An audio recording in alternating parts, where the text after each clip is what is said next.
نحمده ونصلي ونسلم على رسوله الكريم أما بعد فأعوذ بالله من الشيطان الرجيم بسم الله الرحمن الرحيم الذين آمنوا وكانوا يتقون صدق اللہ العظیم۔ حاضرین محترم، حضرت سید احمد ایک بزرگ گزرے ہیں، بہت ہی نیک اور پاک صاحب تقوی لوگوں میں سے تھے۔ ایک خاتون کے ساتھ ان کی شادی ہو، زلیخا نام تھا، سادات گھرانے سے تعلق ہے ان کا۔ اللہ نے جان سے زیادہ حسین مکھرے والا ایک لال عطا کیا۔ ماں باپ نے مل کر اس کا نام نظام الدین رکھا۔ سبحان اللہ۔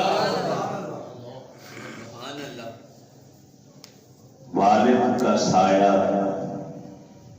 بچپن میں ہی سر سے اٹھ گیا، 5 یا 4 سال کی عمر تھی۔ ماں نے ماں کی ممتا کا پیار بھی دیا، باپ کا پیار بھی دیا، شفقت بھی دی۔ میں اکثر اپنی تقاریر میں کہا کرتا ہوں کہ ماں کی گود ہی پہلا مدرسہ ہے، جہاں بچے کی تربیت ہوتی ہے، جہاں بچے کی پرورش ہوتی ہے۔ ماں اگر نیک اور پارسا ہے تو اولاد بھی نیک اور پارسا بنے۔ میاں صاحب یہاں ہے، اگر والدہ صاحب زہد نہیں، تقوی نہیں، تو اولاد کے اندر تربیت کے وہ آثار اور وہ خصوصیات پیدا نہیں ہو سکتی جو ایک اچھے انسان میں ہونی چاہیے۔ یہ کیونکہ خوش نصیب تھے اس لحاظ سے کہ والد بھی نیک اور پارسا تھے، اماں جان بھی نیک اور پارسا تھے۔ 9 عمری میں ہی انہوں نے دین کی تعلیم حاصل کرنی شروع کر دی۔ سود کاٹ کر ماں گزارا کرتی تھی، سود کاٹ کر دھاگا بناتی تھی، کپڑا بناتی تھی، بیچتی تھی، اسی سے گزر بسر ہوتا۔ کبھی کبھار ایسا ہوتا کہ گھر میں کھانے کے لیے کچھ نہیں ہوتا تھا، کام پیچھے سے ملا نہیں، آگے کام ہوا نہیں، فاقہ ہوتا۔ بیٹا آخر بیٹا ہے تو ماں بیٹے کے کان میں کہتی، بابا کہہ کر کہ بابا نظام آج ہم اللہ کے مہمان ہیں۔ جس دن گھر میں فاقے ہوتے اس دن بیٹا خود بخود ہی کھانا نہیں مانگتا تھا اور اسی جستجو میں رہتا تھا کہ یا اللہ وہ دن بھی جلدی آئے جب ماں میرے کان میں آ کر کہے کہ بابا آج ہم اللہ کے مہمان ہیں۔ یہ ہوتی ہے ماں باپ کی تربیت۔ جس دن بچے نے دینی علوم حاصل کر لیے، تفسیر میں، حدیث میں، فقہ میں مکمل دسترس حاصل کر لی، تو ماں نے اپنے ہاتھوں سے سوت کاٹ کر، دھاگا بنا کر اس کی ایک دستار بن کے رکھی ہوئی تھی۔ شہر کے بڑے بڑے علماء کو، فضلاء کو، نیک لوگوں کو، ہستیوں کو گھر میں جمع کیا، دعوت کا اہتمام کیا، اور وہ دستار ایک بہت بڑے بزرگ عالم دین کے حوالے کی کہ یہ میں نے اپنے ہاتھوں سے بڑی محنت سے تیار کی ہے، یہ اپنے ہاتھوں سے میرے بیٹے کے سر کے اوپر باندھ دے۔ یہ دستار بندی ہے جو ماں کے ہاتھوں سے بنے ہوئے کپڑے سے علماء نے درود شریف پڑھتے ہوئے نظام الدین کے سر کے اوپر وہ دستار باندھی جس کے تقدس کا خیال آپ نے زندگی کی آخری سانسوں تک کیا کہ نیک اور پاک لوگوں نے جو دستار میرے سر پہ رکھی، میں زندگی میں کوئی ایسا عمل نہ کروں، کوئی ایسا بول نہ بولوں جس کی وجہ سے اس دستار کی عزت میں کوئی فرق آئے۔ اللہ عزتوں سے بے شمار لوگوں کو نوازتا ہے، جب عزتیں منصب عہدہ مل جاتا ہے پھر وہ آنکھیں یہاں سے اٹھا کے یہاں رکھ لیتے، لیکن ماں باپ کی تربیت اچھی ہو، خاندان اچھا ہو تو وہ اور جھک جاتے ہیں، کیونکہ جس شاخ پہ پھل لگتا ہے اس میں غرور تکبر نہیں آتا، اس میں عاجزی انکساری آتی ہے، وہ شاخ جھک جاتی ہے۔ چنانچہ جب تمام علوم حاصل کر لیے، ابو بکر نامی ایک قوال نے قوالی گائی، قوالی کے بہت شوقین تھے سماج میں۔ اس نے اشعار کے اندر حضرت اکریا ملتانی کا ذکر کیا، ان کی کرامات کا ذکر کیا، پھر آخر میں بابا فرید کا ذکر کیا۔ اپنے اشعار میں بابا فرید کی کرامتوں کو بھی بیان کیا، ان کی جو کیمیائی اور دل ساتھی نظریں تھیں، ان کا جو اثر تھا ان کا بھی ذکر کیا۔ دل میں امنگ پیدا ہوئی بابا نظام کے اندر کہ میں اجودن جاؤں، جسے آج پاک پتن کہتے ہیں، وہاں بابا فرید کی جا کے زیارت کر۔ نوجوان ہیں، عالم بن چکے ہیں، جب یہاں آئے بابا فرید کی بارگاہ میں، بابا فرید کی ایک نگاہ پڑی جلال اور ہیبت والی تو تھر تھر کانپنا شروع ہو گیا۔ مریدوں نے کہا حضرت یہ جو نیا آیا ہے طالب علم یہ تو کانپ رہا ہے۔ فرمایا ہمارے پاس جو بھی نیا آتا ہے اس پر یہ حالت ہوتی ہے، کیونکہ اللہ اپنے مقرب بندوں کو انبیاء کی صفت ہیبت اور جلال عطا کرتا ہے، روب اور دبدبا عطا کرتا ہے۔ کچھ دن رہے گا ہمارے پاس تو مانوس ہو جائے گا۔ ربیع الاول کے مہینے میں پیدا ہوئے، ربیع الاول کے مہینے میں آخری چہارشنبہ کو بابا فرید نے خلافت عطا فرمائی۔ بعض مریدین جو کئی سالوں سے یہاں تھے ان میں سے کسی نے کہہ دیا ہم اتنے سالوں سے یہاں پہ رہ رہے ہیں، ہمیں تو پتا نہیں کہ اسے چند دن ہوئے آیا اور لے کے چلا گیا۔ یہ بات بابا فرید کے کانوں تک پہنچی تو مسکرا کے کہا تم تر لکڑیوں کی مانند ہو جنہیں سوکھنے میں بڑی دیر لگتی ہے، یہ خشک لکڑی کی طرح آیا تھا، ہم نے دیا لگایا سلائی تو فوراً آگ روشن ہو گئی۔ فرمایا بیٹا دہلی میں جا کے اقامت پذیر ہو جاؤ، وہاں دین کی خدمت کرو، کبھی کبھی موقع ملے تو ہمارے پاس بھی آ جایا کرو۔ دہلی میں جا کے قیام پذیر ہو گئے، درویشوں کی ایک بڑی جماعت آپ کے آس پاس جمع ہونا شروع ہو گئی۔ مرشد کی نگاہ تھی، مرشد کی دعائیں تھیں، لیکن تنگ دستی کا یہ عالم تھا کہ درویشوں کو بھی روزے پہ روزہ رکھایا جا رہا ہے، خود بھی روزے پہ روزہ رکھ رہے ہیں، کیونکہ ہر ایرے گڑے نتھو خیرے کے آنے کی وجہ سے ان کا کھانا تو نہیں کھاتے تھے نا۔ جس رزق کے اندر حرام کا ذرا بھی شائبہ ہو آپ اسے استعمال نہیں کرتے۔ جس کھانے میں قرض لے کر کوئی چیز شامل کی گئی ہو آپ اس کو بھی استعمال نہیں کرتے۔ چنانچہ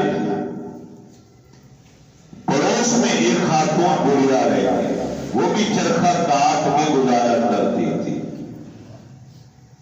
اسے کسی طرح خبر ہوئی کہ خواجہ نظام الدین اولیاء رحمت اللہ آپ کی خانقاہ کے اوپر لوگ روزے پہ روزہ رکھ رہے، ان کے کھانے پینے کے لیے کچھ نہیں، اس نے چند سکے جمع کیے ہوئے، اس نے وہ اٹھائے، بازار گئی، وہاں سے کچھ ترکاری، کوئی دال سبزی جو تھا اس نے لیا، کچھ آٹا لیا، کچھ اس طرح کی کھانے پینے کی چیزیں لی، اور وہ چیزیں لے کر بابا خواجہ نظام الدین اولیاء کی بارگاہ میں آئی کہ میں نے سنا ہے کہ آپ خود بھی روزے رکھ رہے ہیں اور درویشوں فقیروں کو بھی روزہ رکھا رہے ہیں، کتنے روزے رکھے؟ میرے گھر میں یہی کچھ تھا، میں سب کچھ لے آئی، آج روزہ افطار اسی کھانے سے کر لیجئے گا، یہ میری محنت کی روزی ہے، مکمل حلال ہے یہ۔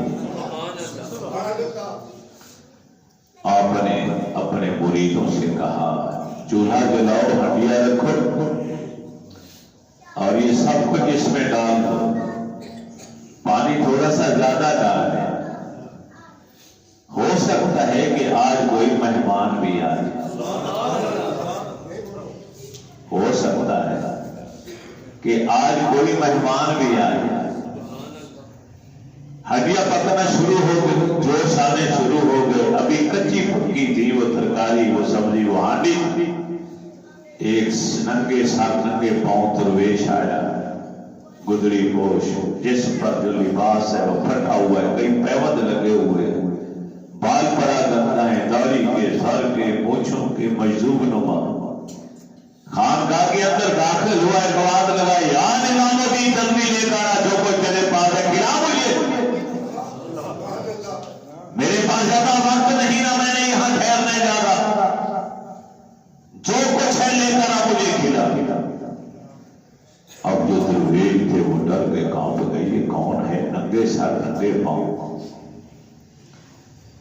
1450 سال پہلے سیدہ آمنہ کے لال نے فرمایا تھا ربا عشعث اکبر مدفوع بالاقوام، میری امت کے بعد لوگ ایسے ہیں جو پراگندہ بال ہیں، پھٹے پرانے لباس میں رہتے ہیں، کوئی انہیں پہچان نہیں سکتا، اگر کسی ان کے چہرے پر غبار آتا ہوا بال پراگندہ جنسی دروازے پر چلے جائیں، لوگ حقارت کی نگاہ سے دیکھ کے انہیں تھکے دے کے نکال دیتے ہیں، مجھے قسم ہے رب قدوس کی جس کے قبضہ قدرت میں میری جان ہے، اگر ان کی زبان سے کوئی لفظ نکل جائے تو اللہ پر واجب ہو جاتا ہے ان کے قول کو پورا کرنا۔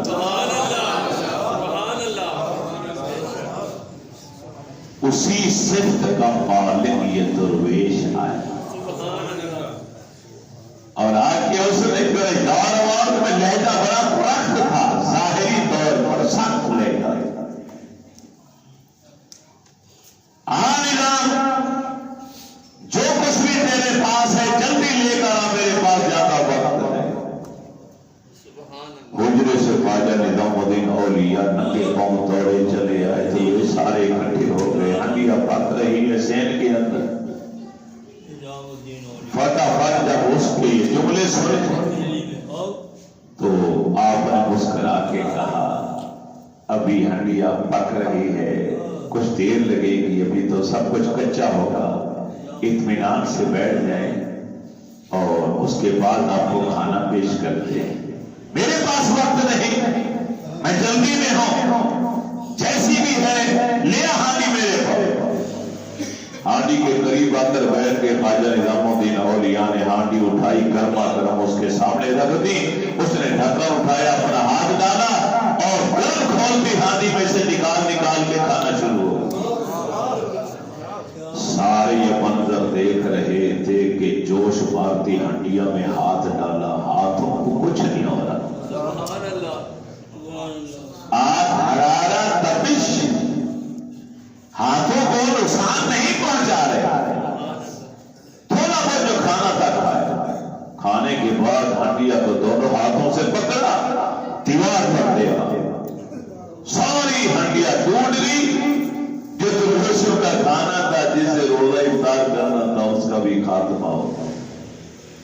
اٹھ کے جب جانے لگا تو جاتے ہوئے ایک تاریخی جملہ بول گئے، اے نظام الدین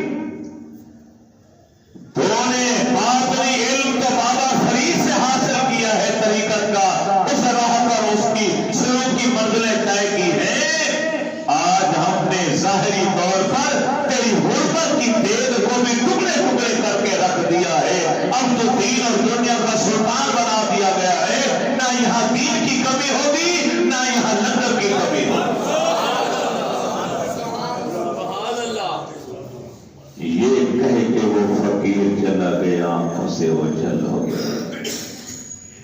پھر نظارہ آنکھوں نے کیا دیکھا کہ ایک وقت ایسا بھی آیا کہ وہ یہاں پر 2-2 من، 4-4 من، 10-10 من، 20-20 من، یہاں تک کہ 73 من یہاں پہ اللہ آ رہا ہے، روانہ پڑ رہا ہے، روانہ تقسیم ہو رہا ہے۔ ہندو کیا، سکھ کیا، مسلمان کیا، سبھی آ رہے ہیں۔ جس طرح خواجہ غریب نواز رحمت اللہ تعالی علیہ کے مزار پہ جائیں، وہاں سارے مسلمان نہیں ہوتے، غیر مسلم بھی آ گیا۔ کسی عارف کی ایک ہندو سے ملاقات ہوئی تو سوال جواب ہوا۔ اس نے کہا یہ ہمارے بھی بڑے ہیں۔ اس نے کہا آپ تو ہندو ہیں، ہم مسلمان تو مسلمانوں کے پیر ہیں مرشد۔ تو ہنس کے کہنے لگا دیکھو ان کی خانقاہ پہ کیا لکھا ہوا ہے، مسلمان نواز نہیں لکھا بلکہ غریب نواز لکھا ہوا ہے۔ مسلمان نواز نہیں لکھا، غریب نواز لکھا ہے۔ وہ غریبوں کو نوازتے ہیں، وہ غریب ہندو ہو، مسلمان ہو، سکھ ہو، عیسائی ہو، کوئی بھی ہو۔ میں پہچان اور تفریق پیدا کرتا ہوں، مولوی تفریق پیدا کرتا ہے، آپ تفریق پیدا کرتے ہیں، یہ نیک ہے، یہ بد ہے، یہ مسلمان ہے، یہ کافر ہے۔ اللہ والے فرق نہیں کرتے۔ ان کا ایک ہی مشن ہوتا ہے نبی کے رسول کے دین کو آگے پھیلانا۔ یہ غیر مسلم ہے، کافر ہیں، اگر ان سے نفرت کریں گے کب کلمہ پڑھیں گے، یہ کب میرے نبی کے دین کو قبول کریں گے، ان سے پیار کریں گے، محبت کریں گے، ان کا دل جیتیں گے، ان کو قریب بٹھائیں گے، کھلائیں گے، پلائیں گے، ہمارے اخلاق سے، ہمارے کردار سے متاثر ہو کر ایک نہ ایک دن ان کے دل میں ہمارے دین کی سچائی کا چراغ جل جائے گا۔ خواجہ نظام الدین اولیاء رحمت اللہ تعالی،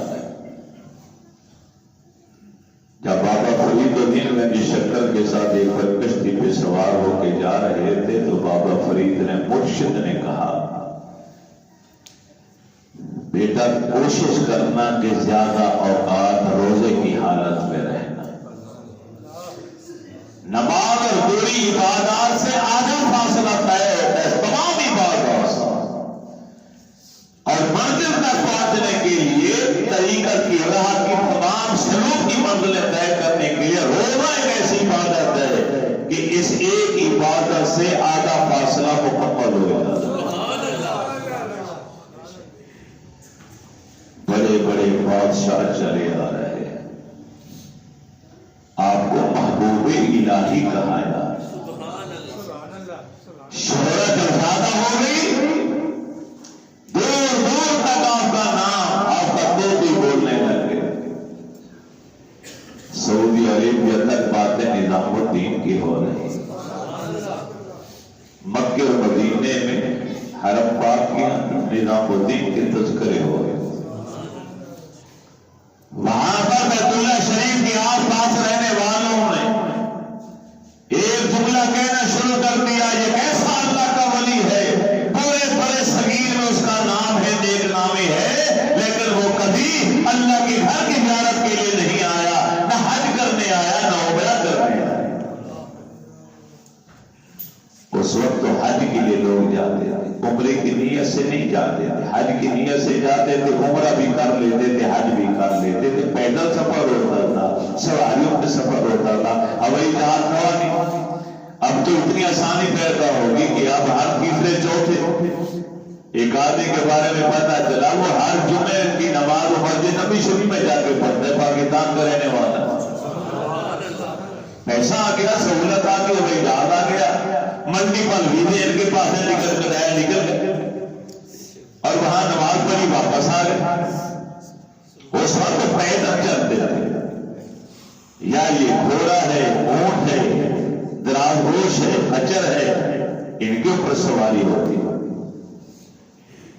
تو جب یہ باتیں ہونے لگی تو خانہ کعبہ کے اندر جھاڑو دینے والا جو مجاور تھا اس وقت، اس کے کانوں تک بات پہنچی تو بھرے مجمع میں آ کے اس نے کہا ارے کس کی باتیں کر رہے ہو؟ انہوں نے کہا نظام الدین کی کہ جو ہندوستان میں رہتا ہے اور اس کا تذکرہ ہے کہ وہ بہت بڑا ولی ہے، تو اتنا بڑا ولی کہ محبوب الہی بن گیا، ارے اللہ کا محبوب ہو کر اللہ کے گھر کی زیارت کے لیے کبھی نہیں آیا۔ مجاور کی آنکھوں میں آنسو آ گئے۔ اس نے کہا میں 40 سال سے یہاں مجاور ہوں، میں تو ہر فجر کی نماز کے وقت ان کو پہلی صف میں دیکھتا ہوں۔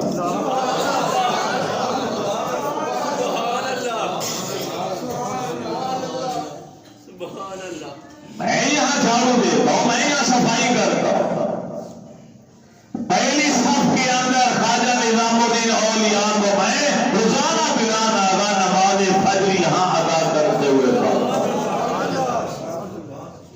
اب جو لوگ یہ جملے سن رہے تھے ان میں سے کچھ ایسے بھی تھے جو ہندوستان کے رہنے والے، وہ واپس یہاں آئے، اب یہاں پہ باتیں ہونے لگے۔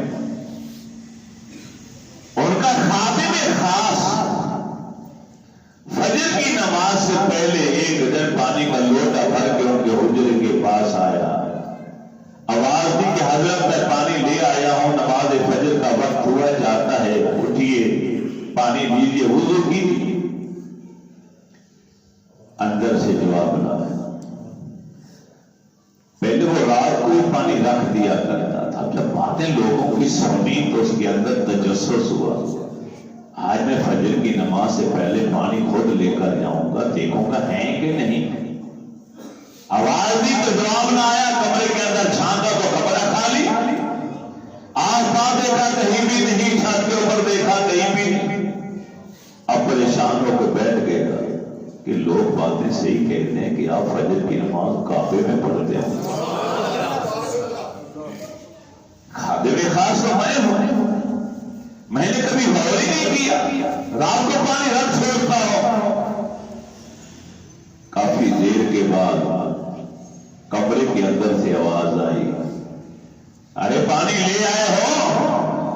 فوراً دوڑا اٹھا، پانی کا لوٹا بھرا، دروازے کے قریب حضرت نے آگے ہاتھ بڑھایا، لیا، عرض کرتے حضرت اس کا مطلب ہے لوگ صحیح کہتے ہیں، میں نے سارا کمرہ چھان مارا، تھے نہیں، ساری خانقاہ چھان ماری، آپ کا نام و نشان نہیں تھا، وہ مکے سے جو باتیں سن کر آئے وہ صحیح نظر آتی ہیں، اس کا مطلب ہے آپ یہاں نہیں ہوتے، فجر کی نماز آپ وہاں کعبے میں پڑھتے۔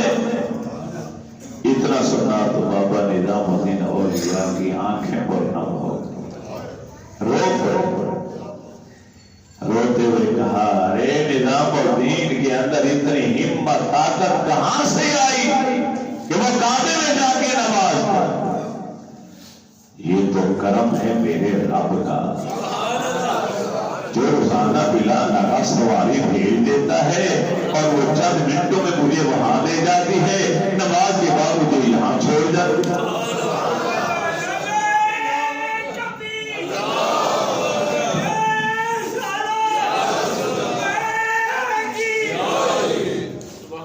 یہ تو اللہ کا کرم ہے،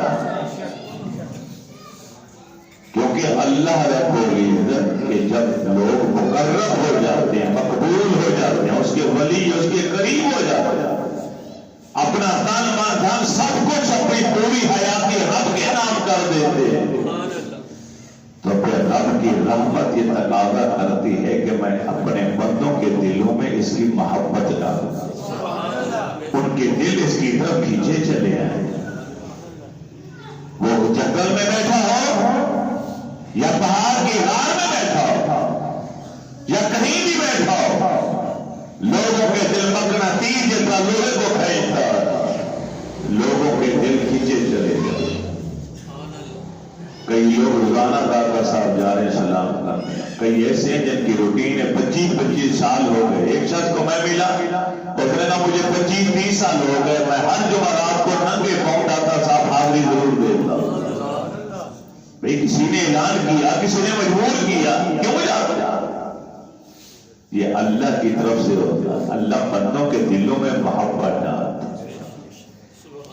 رب العالمین چاہتا ہے کہ میرے اس بندے کو میں نمایاں کروں، اس کی شان زیادہ کروں، پھر وہ انہیں کرامتوں سے نوازتا، کرامت عطا کرتا. نبی کو معجزہ عطا کرتا ہے، ولی کو کرامت عطا کرتا ہے. جو انسانی سمجھ میں نہیں آتی بات، برخلاف قانون قدرت ہوتی ہے. لوگ جب اس امر کو دیکھتے ہیں تو جناب اشش کر اٹھتے ہیں، واہ واہ کر اٹھتے ہیں. پھر ان کے سینے اس ولی کامل کی محبت سے لبریز ہو جاتے. خواجہ نظام الدین اولیاء رحمت اللہ تعالی علیہ فرماتے ہیں کہ اللہ کا نیک مکمل مقرب بندہ اس وقت بنتا ہے کہ جب وہ اللہ کی بھیجی ہوئی ہر نعمت پر اس کا شکر کرے. فرمایا ولی کے لیے نعمت بلا سے بڑھ کر کوئی نہیں، مصیبت اور تکلیف اولیاء کے لیے نعمتوں سے بڑھ کر ہے. مصیبتیں آتی ہیں، آزمائشیں آتی ہیں، وہ صبر کرتا ہے، شکر کرتا ہے، اور پھر اس کے درجے اللہ تعالیٰ بلند کرتا چلا جاتا. وہ ولی نہیں جس پر مصیبت نہ ہے یا بلا رہا ہے. اور جب اللہ مصیبت ولی کا ذکر کرتے تو فرمایا جب اس پر مصیبت یا بلا کسی نے نہیں آتی تو ہو جاتا. لوگ پوچھتے کیوں رو رہے، اور کہتے لگتا ہے کہیں اللہ آج ناراض تو نہیں ہو رہی، آج کوئی امتحان نہیں آیا، آج کوئی مصیبت نہیں ہے، آج میں تکلیف نہیں پہنچی، کہیں میرا رب اس سے ناراض تو نہیں ہو گیا. ولی وہی ہوتا ہے جو رب کی بھیجی ہوئی خوشی پر بھی راضی رہے اور اللہ کی دی ہوئی تکلیف پر بھی صابر اور شاکر رہے. ہم کمزور لوگ ہیں، نہ ہماری عبادتیں اس قابل ہیں، نہ ہمارا ایمان اتنا مضبوط ہے. ہمارے اوپر نعمت آ جائے شکر ادا کر دیں، اور اگر تکلیف آ جائے تو گلے شکوے شروع کر دیں. گلہ شکوہ کرنے کا حق بھی، لاڈ اور نخرہ کرنے کا حق بھی اسی کو ہے جس کو یہ یقین ہو کہ میں نے اب تک زندگی رب اور رسول کے کہنے کے مطابق گزاری، اب مجھے حق پہنچتا ہے کہ میں لاڈ بھی کروں، نخرہ بھی کروں. ایک شخص کے گھر میں بچوں کے لیے کھانے پینے کو لیے کچھ نہیں تھا. ایک دن سفر گیا، دوسرا سفر گیا، تیسرے دن پوری جھولی پتھروں سے بھر کے کعبے کے پاس آ گیا. مکہ مکرمہ میں وہاں کا رہنے والا جھولی پتھروں سے بھر کے آ گیا، اور کعبے کے دروازے کے سامنے کھڑے ہو پتھر اٹھا کے ہاتھ میں اعلان کرتا ہے میرے بچے بھوکے ہیں، یا اللہ فوری طور پہ مجھے روٹی چاہیے، اگر نہیں دے گا میں تیرے گھر کے اوپر پتھر ماروں گا. جو لوگ وہاں تھے حیران اور پریشان ہو گئے، یہ کیسا لوگ آدمی ہے، کیسا مسلمان ہے، کیسی دھمکی لگا رہے، وہ بھی رب کو دھمکی لگا رہے تریاں. مگر اس کا چلان ایسا تھا کہ کوئی اس کے قریب نہیں آ رہا، سارے پیچھے پیچھے ہو. اچانک کیا دیکھنے میں آیا کہ سونے کے اشرفیوں سے بھرا ہوا ایک تھیلا کعبے کی چھت سے اس کے سامنے نیچے آ گیا. ایک آواز آئی ہے میرے بندے اٹھا سونے کی اشرفیاں، جا کر گھر کی غربت دور کر. لوگ حیران ہو گئے، خوش ہو گئے. وہ کھڑا ہے، تھوڑی دیر رکنے کے بعد پھر آواز آئی، میں نے عرض کیا مجھے روٹی چاہیے بچوں کے لیے، میں نے سونے کو کیا کرنا، مجھے نہیں چاہیے شرمیاں، یہ پورا تھیلا نہیں چاہیے، صرف آج کا کھانا چاہیے، آج کی روٹی تو نے دینی ہے، میں نے تو اسے لے کر جانی ہے، ورنہ میں پتھر ماروں گا تیرے گھر. اتنے جملے بولے تو کھانا کعبہ کی چھت سے روٹیاں. اب اس نے روٹیاں سمیٹی، شکر ادا کر کے پتھر وہیں تک جانے لگا. ایک آدمی نے ہاتھ پکڑ لیا، ارے یہ تو ابھی کھائے گا ختم ہو جائے گی، کل کیا کرے. فرمایا جس نے آج دی وہ کل نہیں دے سکتا.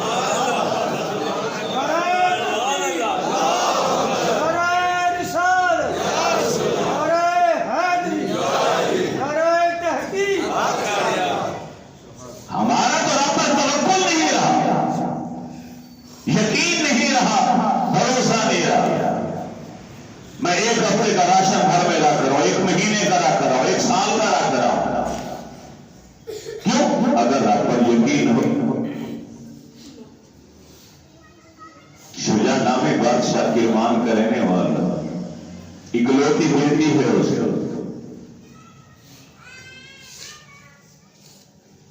سبق یاد کرانے کی خاطر یہ بات سنا رہا ہوں، پہلے بھی سنا چکا ہوں۔ بادشاہ کے من میں آیا کہ بیٹی جوان ہے، اس کی شادی کری، تو بیٹی کے پاس آ کے بیٹھ گیا، بیٹی میں تیری ماں بھی ہوں تیرا باپ بھی ہوں، کیا چھپانا، شریعت کا حکم ہے، میں نے تیری شادی کرنی ہے، تو بادشاہ کی بیٹی ہے، تو بتا تیری دے دولہا کیسا لے کر ہو؟ وہ بچی کہنے لگی کہ ابا جان میرے لیے کوئی درویش لے کر آؤ، کوئی شہزادہ نہیں چاہیے مجھے، بچپن سے لے کر اب تک شاہانہ زندگی گزار چکے ہو، اب مجھے کوئی اللہ والا چاہیے جس کے ساتھ پوری زندگی پسند کرے، دنیاوی لحاظ سے اس کے پاس کچھ ہو یا نہ ہو، مجھے اس کی کوئی پرواہ نہیں۔ آج تو ہم بیٹے کی شادی کریں یا بیٹی کی شادی کریں، سب سے پہلے دنیا داری والے معیار کو دیکھا جاتا ہے، اس کے پاس گھر ہے اپنا، مکان ہے اپنا، کاروبار ہے اپنا، بزنس ہے اپنا، تنخواہ اچھی لیتے کہ نہیں، نہ اس کی شکل دیکھنی، نہ صورت دیکھنی، نہ سیرت دیکھنی، نہ کردار دیکھنا، نہ کریکٹر دیکھنا، نہ یہ دیکھنا کن لوگوں کے اندر یہ اٹھتا بیٹھتا ہے، اس کا یارانہ کیسے کن لوگوں کے ساتھ ہے، صحبت کیسی ہے، کہیں یہ بد کردار تو نہیں۔ ہم نے صرف معیار بنایا دولت، 4 پیسے اچھے ہیں اس کے پاس، بیٹی کا رشتہ دے، بیٹی کی شادی کرنی ہے، مالدار گھرانے میں کر، بیٹا راتوں رات کروڑ پتی بن، ساری زندگی اس کو خوشیاں نصیب نہیں ہوتی تو نہ ہو، ساری زندگی میاں بیوی لڑتے رہے، جھگڑتے رہے، گھر کا سکون تباہ و برباد ہو جائے، وہ ہمیں منظور ہے، مگر کوٹھی کار بنگلہ بینک بیلنس ہونا چاہیے۔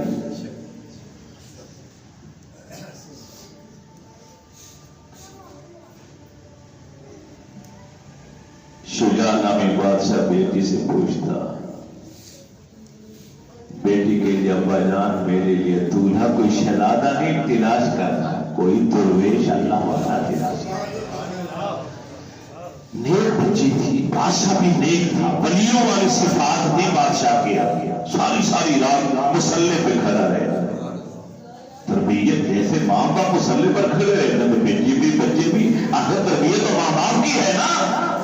اب باپ اگر ساری رات وہ ٹی وی دیکھتا رہے، فلمیں دیکھتا رہے، ماں بھی موبائل کے اوپر فلمیں دیکھے، تو ان کا بیٹا خواجہ نظام الدین اولیاء کیسے بنے گا، غریب نواز کیسے بن پائے گا، داتا علی حجویری کیسے بنے گا، نہیں بن سکتا۔ تلاش بسیار کے بعد، بڑی تلاش کے بعد ایک درویش فقیر مل گیا،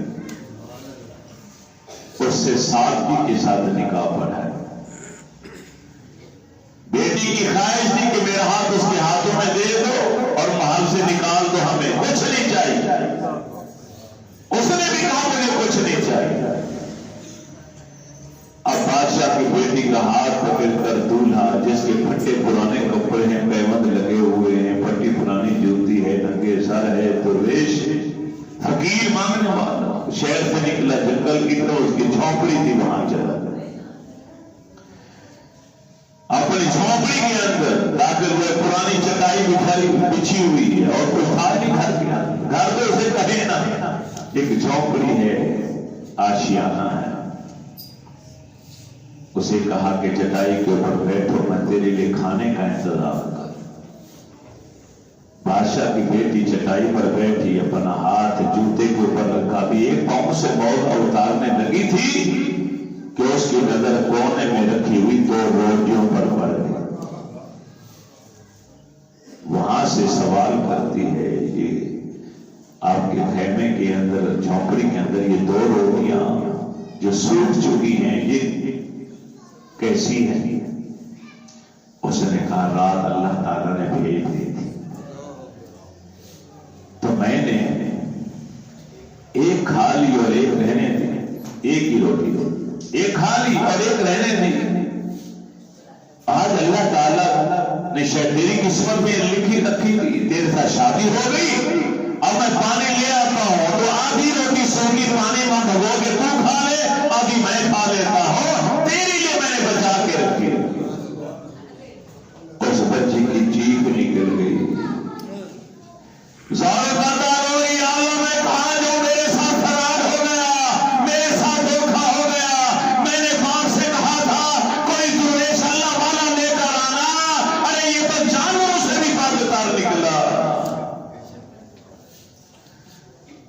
کتا بھی ایک ٹائم کا رزق کھانے کے بعد دوسرے وقت کے یہ بچا کے نہیں رکھتا، کیونکہ اس کو یقین ہے کہ جس رب نے مجھے پیدا کیا ہے، جس نے صبح مجھے یہ رزق دیا ہے، وہ شام کو بھی دینے کی طاقت رکھتا۔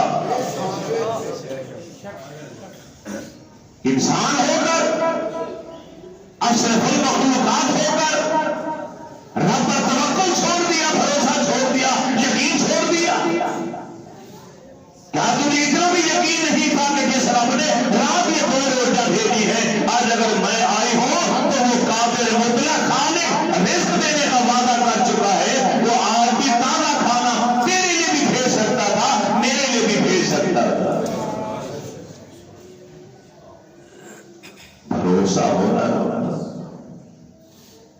اب ہمارا بھروسہ تو رب پر رہا نہیں، ہماری تو دنیا داری پہ نظر ہے۔ حضرت عزیز گوسوامی رحمت اللہ تعالی علیہ فرماتے ہیں کہ میں پیاس لگی، میں پانی پینے کے لیے دوڑا بڑا، پیدل چلا، جنگل تھا، 30 سال جنگل میں گزارا کر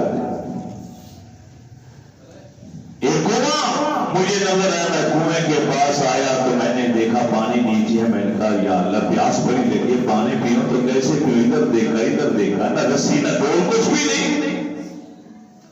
اب پریشانی کے عالم میں بیٹھ گیا ایک درخت کے نیچے، تو کیا دیکھا، چند جانور، ہرن وغیرہ دوسرے جانور جنگل سے پیاسے سے دوڑتے ہوئے کنویں کے پاس آئے تو پانی کنویں کے اوپر آیا، پانی کنویں کے کنارے تک آ گیا، تمام جانوروں نے پانی پیا، پانی پینے کے بعد جانور پھر جنگل کی طرف دوڑے، پانی پھر نیچے چلا گیا۔ باوجود گستاخی کی چیخیں نکل گئی، ظاہر کرتا روتا ہے، یا اللہ کیا میں ان جانوروں سے بھی بدتر ہوں؟ ان کو تو نے پانی دینے پلانے کے لیے کنارے تک پانی کو لے آیا، میری باری آئی تو پھر پانی نیچے۔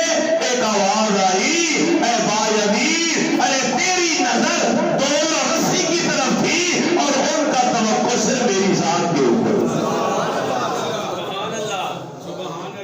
یہ جرم، یہ برم، یہ حیوان، یہ جانور صبح خالی پیدا خالی پوٹے لے کے کھوسوں سے نکلتے ہیں اور شام کو بھرے ہوئے پوٹوں کے ساتھ واپس آرام سے آ کے ساتھ۔ کون رزق دیتا ہے؟ میرا رب دیتا ہے۔ اس نے کہا میں رب دیتا ہوں، میں رزق دیتا ہوں۔ اے باعزیر، ارے تیری سوچ یہ تھی کہ کہیں سے رسی مل جائے، ڈول مل جائے، میں پانی نکالوں اور پیوں۔ اگر مجھ پر تیرا بھروسہ اور یقین ہوتا تو اگر جانوروں کے لیے پانی اوپر میں کر سکتا تھا تو تیرے لیے بھی کر سکتا تھا۔ یہ باتیں اس لیے نہیں سنا رہا کہ اب ایک کان سے سنے دوسرے کان سے نکال کے یا مسجد میں پھینک کے چلے جائے، یہ اندر کو چھوڑنے والی باتیں ہیں، اصلاحی گفتگو ہے۔ اور یہ کلام صفات بیان کر رہا ہوں کہ اللہ کا ولی مقرب ہوتا وہی ہے جس کا بھروسہ توقع سے رب کی ذات پر ہوگا۔ مجھے اچھی طرح یاد ہے میرے پیروں مرشد کیا سے یہاں تشریف لائے، ایک دن بات ہوئی کہ زمین خریدو، اب مریدین زیادہ ہو گئے، لوگوں کے گھروں میں ٹھہرنا اچھی بات نہیں، اپنی خانقاہ بناؤ، وہاں آ کے ٹھہرا گیا۔ تو میں نے ایسا سے جا کے رات کو کہا، میں نے کہا حضرت فلاں شخص جو آپ کا مرید میں نے بنوایا ہے وہ امیر ترین آدمی، کروڑ پتی، جب وہ کل آئے تو ذرا آپ تھوڑی سی اس طرح کی گفتگو کر کے اشارہ تھا اسے حکم دے دیں گے، وہ تو 20-30 لاکھ آرام سے دے دے۔ یہ میں نے کہا، ممبر پر بیٹھ میرے پیرو مرشد کا چہرہ جلال میں سرخ ہو گیا، اس سے ہو گئے. فرمایا مولانا آپ عالم دین ہو کے کیسا مشورہ دے رہے ہیں؟ ارے اس سے مانگو، اس سے نہ مانگو جس نے اس کو دیا ہے. اس سے مانگو، بندے سے مانگو. یہ عالم دین ہو کے مجھے آپ مشورہ دے رہے ہیں کہ بندے سے مانگو. اس جیسے اس سے بڑھ کر بھی کروڑ ارب روپیہ لے کے دنیا پھیر رہی ہے. میں تو اس سے مانگوں گا جو سب کو دینے والا.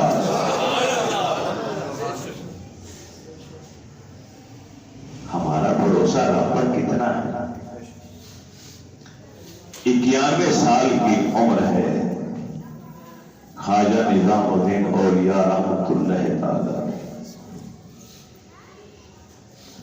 آپ فرمایا کرتے تھے کہ پیر و مرشد سے جتنا پیار کرو گے، اپنے مرشد پاک کی جتنی صحبت اختیار کرو گے، جتنی خدمت کرو گے، اتنا ہی رب تمہیں نوازتا چلا جائے.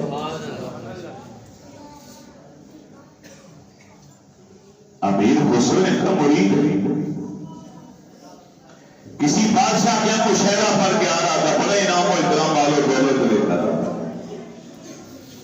راستے میں ایک جگہ سراں آئی، وہاں ٹھہرا تو آدھی رات کو خوشبو آنا شروع ہو گئی. یہ خوشبو بھی بڑی عجیب ہے. صحابہ کرام فرماتے ہیں کہ ہم اللہ کے نبی کی تلاش میں جب نکلتے تھے تو گلیوں میں خوشبو کو پاتے تھے. جس راستے خوشبو آتی تھی ہم اسی راستے سے جاتے. کسی سے پوچھنے کی ضرورت نہیں پیش آتی تھی کہ اللہ کے رسول اس وقت کہاں ہیں، گھر سے نکلے کہاں گئے، مسجد نبی سے نکلے کہاں گئے. ہم خوشبو ہمیں بتاتی تھی کہ سرکار فلاں جگہ پر. نبیوں کے بعد یہ خوبی اب قیامت تک اللہ تعالیٰ نے اولیاء میں منتقل کر. خواجہ نظام الدین اولیاء نے اپنا ایک پرانا کمبل تھا پھٹا ہوا قاضی حمید الدین کو دیا تحفے کے طور پر. اب وہ روزانہ سوچیں کہ اس میں خوشبو آ رہی ہے، پرانا کمبل ہے پھٹا ہوا، اس میں خوشبو آ رہی ہے. دھوتے ہیں پھر بھی خوشبو کم نہیں ہوتی. ایک دن آ کے عرض کیا حضرت وہ جو کمبل آپ نے دیا تھا اس کی خوشبو دھوتے کم نہیں ہوتی بلکہ روزانہ بڑھتی جا رہی. تو آپ کی آنکھوں میں آنسو آ گئے. فرمایا حمید الدین جب اللہ کسی سے پیار کرتا ہے نا تو اللہ محبت جب کرتا ہے تو اللہ کی محبت عارضی نہیں ہوا کرتی، ابدی ہوا کرتی ہے. اور محبت کے سلے میں جو انعام عطا کرتا ہے وہ نعمت بھی ابدی ہوا کرتی ہے. یہ خوشبو میرے رب نے مجھے انعام کے طور پر دی ہے کمبل کی صورت میں. ارے جب تک یہ کمبل رہے گا جتنا مرضی ہو یہ خوشبو نہیں جائے گی. یہ خوشبو آتی رہے گی کیونکہ یہ میرے رب کی عطا ہے. میرا رب جب عطا کرتا ہے تو میرا رب عارضی طور پہ نہیں دیتا کسی کو کچھ. ہم ہی نالائق ہیں، ہم ہی ناتجربہ کار ہیں جو اس کی نعمتوں کو ہم ادھورا چھوڑ دیتے. تو اس سے پوچھا گیا کہ تو نے سونے کی اشرفیاں ٹھکرا دی اور چند روٹیاں لے کے جا رہا ہے، کیوں ایسا کیا؟ تو اس نے روتے ہوئے جملہ بولا، کہتے یہ روٹیاں لے جا رہا ہوں خبر اس کا بھی حق ادا کر سکتا ہوں کہ سونے کا حق کیسے ادا کرا. ایک وقت کا کھانا لے کے جا رہا. ارے وہ اللہ کا بندہ ہو اس سے وہی کچھ مانگو، وہی کچھ لو جس کا حق بھی ادا کرنے کی طاقت رکھتے ہو. جس چیز کا حق ادا کرنے کی طاقت نہیں اس کا سوال ہی مت کرو. میں سونے کا مال لے کر جاتا تو کب تک اس کا حق ادا ہوتا؟ مجھ سے تو یہ روٹی جو کھاتا ہو اس کا حق بھی ادا نہیں ہوتا. ہاں روزانہ پلانا کا ہر نماز کے بعد رب سے کہتے یا اللہ یہ بھی دے دے، یہ بھی دے دے، یہ بھی دے دے، یہ بھی دے دے، یہ بھی دے دے. اب وہ جھوٹا دیتا جاتا ہے. ہمیں سوچنا چاہیے کہ کیا ہم رب کی ایک ایک نعمت جو مل رہی ہے اور مفت میں مل رہی ہے کیا اس کا حق ادا کر رہے ہیں؟ بولیے ذرا بتائیے. سر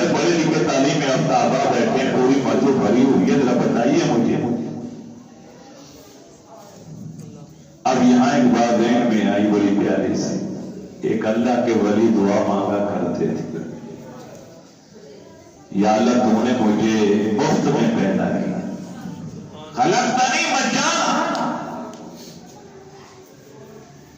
میرے ماں باپ کو تو نے اولاد کی مجھے پیدا کیا بلا معاوضہ, کوئی پیسے نہیں لیے تو نے, کوئی معاوضہ نہیں لیا, مفت میں تو نے نعمتیں عطا فرمائی پیدا ہونے سے لے کے اب تک. کسی چیز کا معاوضہ آج تک تو نے نہ مانگا نہ لیا. جب پیدا بھی مفت میں کیا, رزق بھی مفت میں دیا, صحت مفت میں دی, خوشیاں مفت میں دی, ساری زندگی نعمتوں سے نوازا, گھر بار نوکری, ماں باپ بیوی بچے سب کچھ دیا اور مفت میں دیا. تو پھر میرا سوال یہ, یا اللہ پھر میری بخشش بھی مفت میں کر دے. آج تک تو نے مجھ سے کچھ نہیں مانگا, میرے ماں باپ سے کچھ نہیں مانگا, اچھا مفت میں دیتا جائے, پھر مغفرت بھی مفت میں دے دے.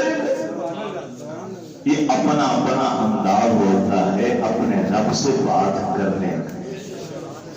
رب سے بات کیا کریں, تنہائی میں مصلی بچھا دیا کریں, کمرے میں کمرے کے کونے میں بیٹھ جائیں. رب سے ہم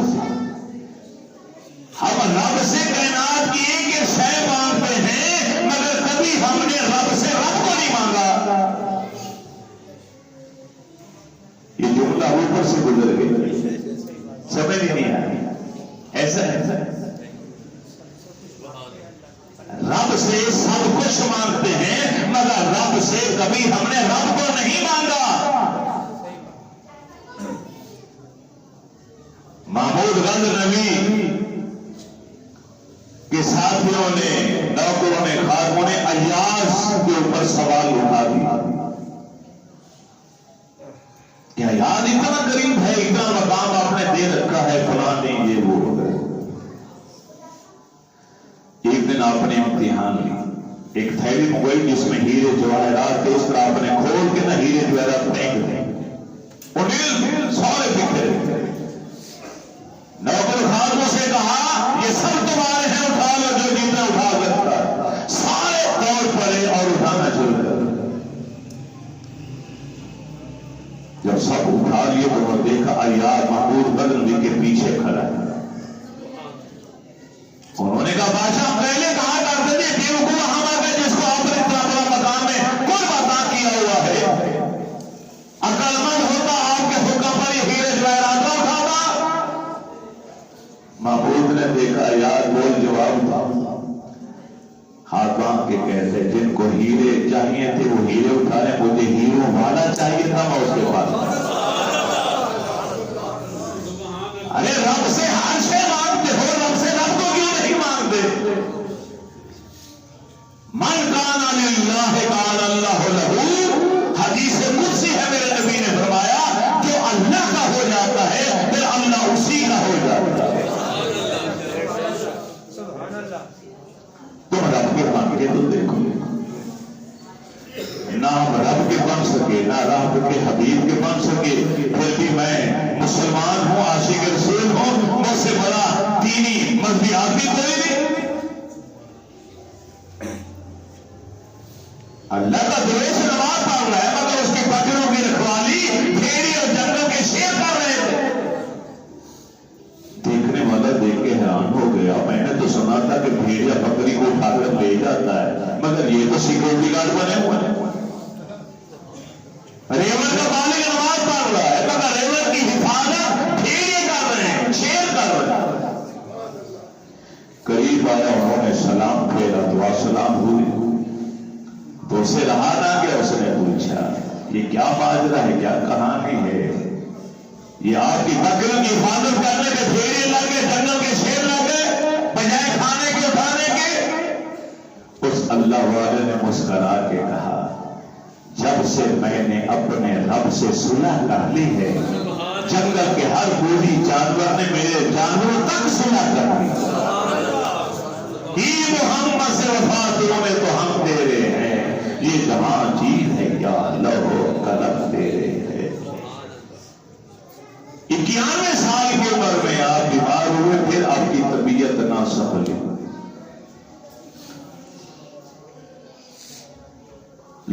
وصیت کا پوچھا تو فرمایا کہ جب میں فوت ہو جاؤں جنازہ میرا دفنانے کے لیے اٹھا کر لے چلو تو قوالی کا محفل سما کا اہتمام کر.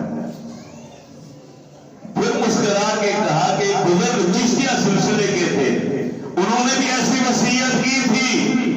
جب وہ فوت ہوئے جنازہ لے کر چلے، جنازہ اٹھانے لگے تو قوالی شروع کی. وہ کفن سمیت اٹھ کر بیٹھ گئے. 7 دن محفل سما ہوتی رہی اور 7 دن مرا ہوا آدمی زندہ ہو کے بیٹھ کے سنتا رہا.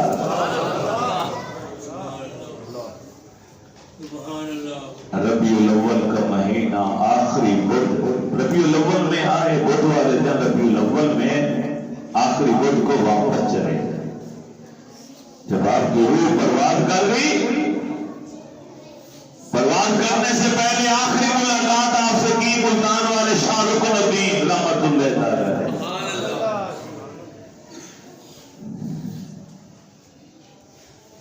آباد میں جب جنازہ پڑھایا تو رو رو کے کہہ رہے تھے کہ میں بھی کہوں کہ میرے اندر سے کیوں یہ بار بار مجھے کہا جا رہا ہے daily point daily point daily point.